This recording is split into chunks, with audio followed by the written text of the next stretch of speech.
Politicians across the globe are locked in ideological battles. But on the other hand, everyday citizens, no matter what nation, are bridging divides, uniting across borders, and proving that humanity has far more in common than it does in conflict. This movement of solidarity that we're seeing across social media is driven by shared experiences, interests, cultural exchange, and is a powerful reminder that our neighbors are not the enemy. Instead, we are collectively facing larger challenges. And through social media, dismantling misconception. The evolving relationship between the United States and China reflects this dichotomy. While political rhetoric often frames the two nations as adversaries, particularly the U.S. rhetoric, people on the ground are finding ways to connect and collaborate, especially through social media. For instance, as debates around potential TikTok ban, not being banned, continue in the United States, many young Americans are turning to Chinese apps like Changhong did I say it right? Changhong known as Chinese Instagram, and Lemon8, a lifestyle app by ByteDance, as alternatives. These platforms are becoming popular among what are called TikTok refugees, seeking similar social experiences. Changhong in particular is recognized for fostering meaningful cultural exchanges, bridging gaps between Chinese and American users. This trend challenges U.S. politicians' attempt to restrict the influence of Chinese technology companies. It also demonstrates that many Americans are uninterested with the U.S. war rhetoric, enemy this, enemy that, and these politics that do nothing to address the immediate economic concerns that Americans are facing. Instead, they're more focused on genuine connections, opportunities to learn, personal growth, cultural enrichment. Moreover, this shift signals dissatisfaction with Silicon Valley's stagnation in technology as users gravitate toward more dynamic and interesting and innovative platforms. Federal bans alone won't rekindle enthusiasms for products like those of Meta, which many perceive as outdated compared to their global competitors. So how does this impact China's rebound and the American engagement, China's economic rebound and Americans' engagement? Now, China's strict pandemic lockdown severely impacted its economy, leading to slower growth and disappointing economic results in 2023. However, recent policy changes signal a reopening, with Chinese government now encouraging tourism and foreign engagement, especially for Americans. And so for adventurous Americans, this represents a chance to explore China's rich culture and contribute to economic recovery through tourism and immigration. This also helps dismantle misconceptions about each of the cultures. This grassroots connection between Chinese and American everyday citizens is also debunking long-standing stereotypes such as Chinese people hate Americans, or Americans hate Chinese people, or the Chinese government is oppressive. The increasing use of social platforms by Americans shows a growing camaraderie and interest, mutual curiosity, which I'm so happy to see. Many Chinese citizens view these exchanges positively, eager to share their culture and learn about others. Now, another myth that's being dismantled is that the Chinese government will jail you at a whim. While China's government is often portrayed through the American media as overly oppressive in Western media, expats living in China share a more nuanced reality. According to many testimonies, the government largely ignores minor personal activities like VPN usage or casual criticism on personal blogs. For instance, there's an expat once noted, unless you're a journalist for The Guardian, The New York Times, or The Wall Street Journal, the government probably isn't monitoring your posts. Most arrests of foreigners result from clear violations of the law, such as theft, drunken fights, or highly political protests. For example, holding a Free Tibet sign in a square. Now, common sense and respect for local laws goes a long way in avoiding trouble. Living in China. The reality is, for Americans considering a move, living in China offers an affordable, unique, intriguing lifestyle. The cost of living is significantly lower than in the U.S. For example, meals can cost as little as $2. Housing, average monthly rents range from $300 to $1,500, depending on the city. And testimonies from expats highlight the accessibility of urban amenities, the richness of Chinese culture and the food, and the opportunity for personal and professional growth. Now, one American living in China shared on Quora his cultural experience, and has been living there for 20 years. And he explains that the culture experience is so worth it if you respect the life, if you respect the laws, life there is truly enjoyable. And he expounds that he would do it again given the opportunity, and he's currently there now. So we're going to highlight some of the things that he expresses as the pros of living in China as an expat versus the negatives. So here's a few lists of pros, but I will link the Quora post because I really think it's interesting for you to check out. So his pros: you will live much longer and you won't be fat either. China is in the space age. There are way too many things that are in China that aren't even on the radar screens back home, like real, honest to goodness, robot patrols, drone monitoring, and QR parking.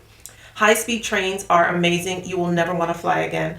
Breakfasts are commonly under $1 and you will be completely full. You will eat better, much better. You will eat much more seafood, delicious arrays of meat, and healthy fruits and vegetables.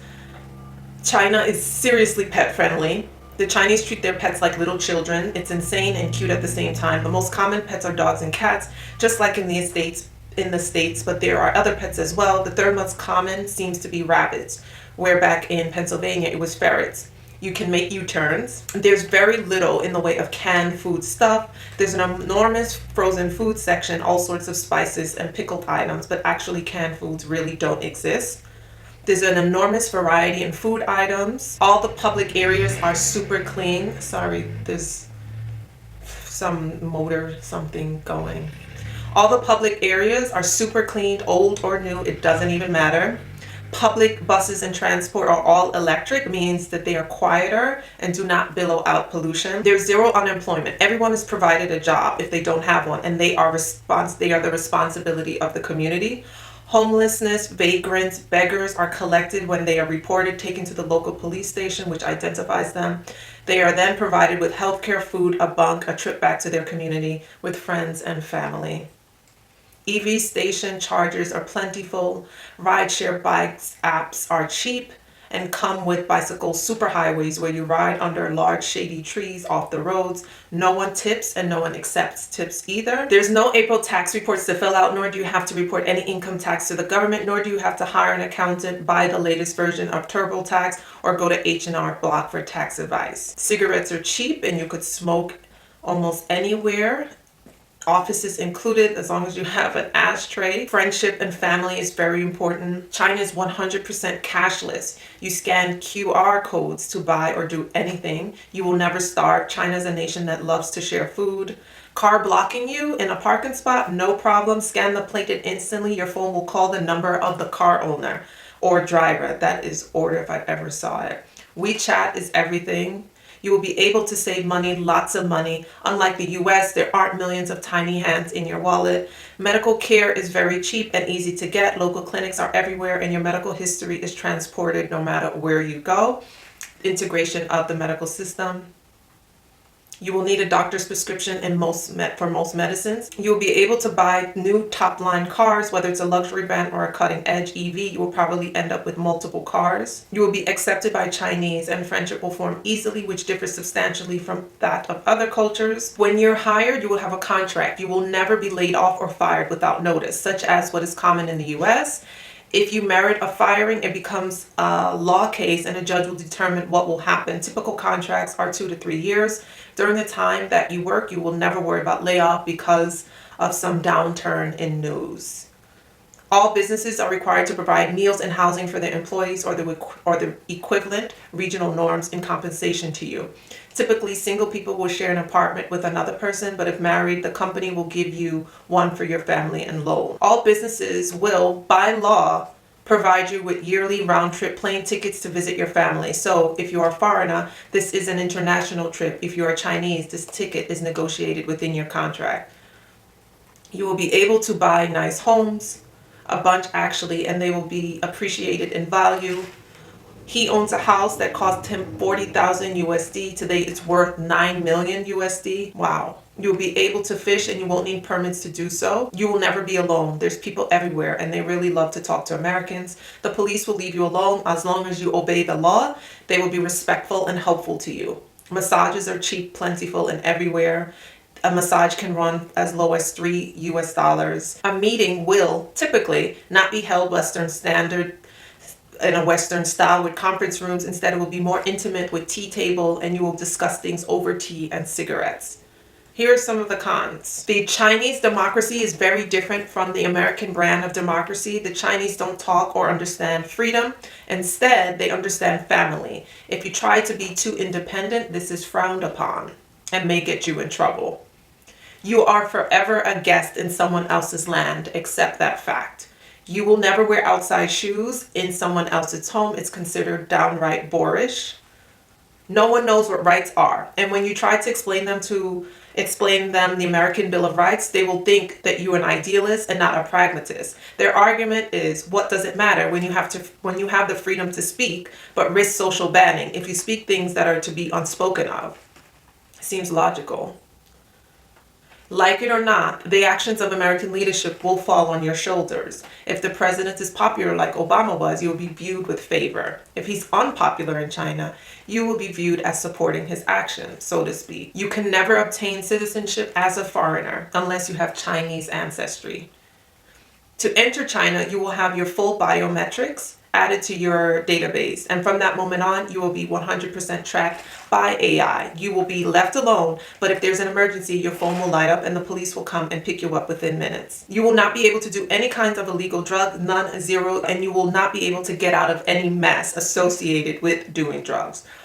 Typical drug sentence is death plus 3, means that you do hard labor for 3 years while you are being organ harvested and then you are killed. The good news of this gruesome policy is that the government will get you an high on medicine to chill you out and then allow you to dress in your best clothes and you will get a happy value meal at McDonald's. Then they will put a board listing your crime around your neck and shoot you with a bullet to your head. Your family will be billed for the cost of the ritual. You will not be able to own guns. But if you want to shoot guns, you can visit Thailand. It's a 3-hour flight. You will need to carry around tiny tissues with you. Toilets do not have toilet paper. You will never be able to uncouple yourself from the United States. You will never have to carry a wallet because of their QR system to pay for everything. You will work on Christmas because American holidays do not exist in the same capacity. Violations of law can be harsh, death or torture. You will need to comply with the laws. So there's a list of pros and cons. There's many more, but in the interest of time, I didn't want to read all of that. But that's just to give you a sense of how Americans living in China actually experience it, which is contrasts greatly with how the Western media likes to portray life in China. Let me know your thoughts in the comment section. I think this is amazing, the way social media is able to speak about different cultures that were arch enemies or political enemies for all intents and purposes, but we're seeing people being able to integrate despite how the politicians posture, and I think this is remarkable, and I'm here to see it. And in terms of who truly is the enemy of the Americans, as we see in China, they have access to healthcare, housing is affordable, food is affordable, whereas Americans are struggling to buy groceries. So who truly is the enemy? It's not across the sea. Let me know your thoughts in the comment section. I do have a Move Abroad course, so if you're curious and want to begin the steps to move abroad, then I think it's a good idea for you to join the coaching container. We will walk you through the steps that you need to be considering if moving abroad is a goal of yours, such as which country you are deciding on. Is there a visa process that you can meet the minimum eligibility requirements? What to do with your stuff in the U.S.? Whether to buy real estate abroad so that you can have roots in that country, how to navigate healthcare in a foreign country, what to do if you are a recipient of Medicare, Medicaid in the United States. So we walk you through, that's just an example of the things that we walk you through so you know exactly where to land. Also, I do have a medical tourism trip that is approaching. So if you're one of the many Americans that do not have health insurance and do not have access to healthcare, then I would think you would like to think about accessing healthcare abroad, where there are universal systems of healthcare and you will pay a fraction of what it would cost you to access that healthcare in Colombia, for instance. Colombia is ranked number 18 in the world when it comes to healthcare. 97% of its people have healthcare, and Americans, Europeans, Canadians visit Colombia all the time because of its robust advanced healthcare. So if either one of those things are of interest to you, I will have a link in the description box. Thank you, and I will see you next time. Bye-bye.